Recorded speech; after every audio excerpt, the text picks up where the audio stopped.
जय श्री कृष्णा। राधे राधे। नमस्कार दोस्तों, स्वागत है आप सभी का हमारे YouTube चैनल पर। ओम नमः भगवते वासुदेवाय। प्रिय दर्शकों, आज आप सभी सुनेंगे कार्तिक मास कथा अध्याय 2। ब्रह्मा जी कहते हैं कि हे नारद, तुलसी की मंजरी सहित भगवान शालिग्राम को जो एक बूंद चरणामृत का पान करता है वह ब्रह्म हत्या आदि बड़े बड़े पापों से मुक्त होकर बैकुंठ को प्राप्त हो जाता है। जो भगवान शालिग्राम की मूर्ति के आगे अपने पितरों का श्राद्ध करता है उसके पितर को बैकुंठ की प्राप्ति होती है। जो भगवान शालिग्राम की मूर्ति का दान करता है उसको समस्त पृथ्वी के दान का फल मिलता है। परंतु शालिग्राम की मूर्ति बेचनी नहीं चाहिए। नु भगवान का पूजन संग के जल से करनी चाहिए और शिव जी का बेल पत्रों से करनी चाहिए और सूर्य भगवान का तुलसी से करनी चाहिए। गणेश जी का धतूरे के पुष्पों से करनी चाहिए तथा विष्णु भगवान की केतकी की फूल से करनी चाहिए। शिव भगवान का कनेर के फूल से करना चाहिए या फिर कमल को छोड़ किसी अन्य लाल पुष्प से पूजन नहीं करना चाहिए। जो श्री विष्णु का पूजन कमल के पुष्पों, लक्ष्मी जी का मालती से और चंपा के पुष्पों से करता है वह भगवान के परम पद को प्राप्त हो जाता है। और जो भगवान की अति प्रिय तुलसी से पूजा करता है उसकी महिमा को तो कोई भी नहीं कह सकता। वह कभी माता के गर्भ में आ ही नहीं सकता। तुलसी माला धारण कीजिए। मंजरी युक्त जिसकी मृत्यु हो जाए वह सीधा बिना किसी बाधा के वैकुंठ धाम को चला जाता है। तुलसी की छाया में पितरों का श्राद्ध करने से पितरों की अक्षय तृप्ति होती है। तुलसी का सिंचन गंगा, यमुना तथा नर्मदा के स्नान के तुल्य हो जाता है। तुलसी का वृक्ष लगाने, सींचने और स्पर्श करने से मनुष्य की काया, वाचा और मनसा तीनों प्रकार के पाप नाश हो जाते हैं।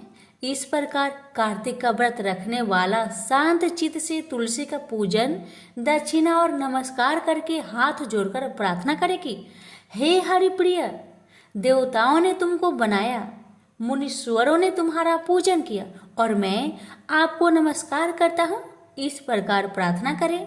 जो मनुष्य आंवले के पत्ते और फूलों से भगवान का पूजन करता है तथा आंवले के वृक्ष के नीचे बैठकर भगवान का पूजन करता है उसको सोने के फल और पुष्पों जैसा फल प्राप्त होता है। जो मनुष्य द्वादशी को तुलसी तथा आंवले के पत्ते को तोड़ता है वह घोर नरक में जाता है।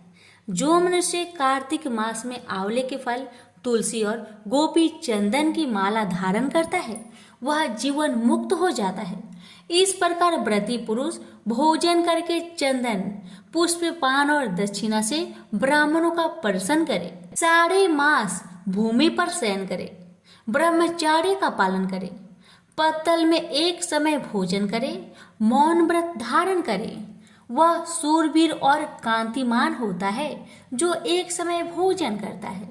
वह भी आंवले के नीचे बैठकर उसके 1 वर्ष के पाप नष्ट हो जाते हैं। व्रती मनुष्य को शहद, कांजी, दाल, तेल, कच्चा भोजन, दूसरे का अन्न तथा किसी प्रकार की तामसी भोजन तथा बुरे नामों वाली वस्तु का भोजन नहीं करना चाहिए। रविवार को आंवला ना खाए, देव, वेद, गौ और ब्राह्मण की निंदा ना करे, मांस आदि का सेवन ना करे। अब सब प्रकार के मांस कहते हैं मिट्टी में उत्पन्न हुए नमक, मसूर, बासी भोजन, तांबे के पात्र में डाला हुआ दूध आदि केवल अपने लिए ही पकाया हुआ भोजन, यह सब मांस के बराबर होता है। लहसुन, प्याज, पृथ्वी का फूल गोभी आदि, मूली, गाजर, जंगली घिया, बैगन, पेठा दोबारा पकाया हुआ भोजन नहीं खाना चाहिए। ज्वाला स्त्री, मलेच्छ, पतित, पाखंडी आदि से वार्तालाप नहीं करना चाहिए। इन तिथियों में इन एक एक चीजों का भोजन नहीं करना चाहिए।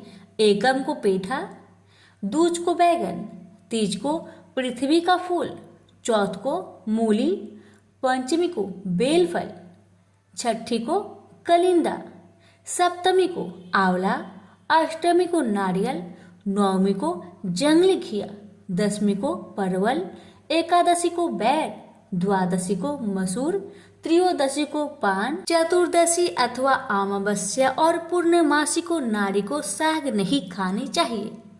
इस प्रकार कार्तिक महात्म्य का दूसरा अध्याय समाप्त हुआ। प्रेम से बोलिए लक्ष्मी नारायण की जय।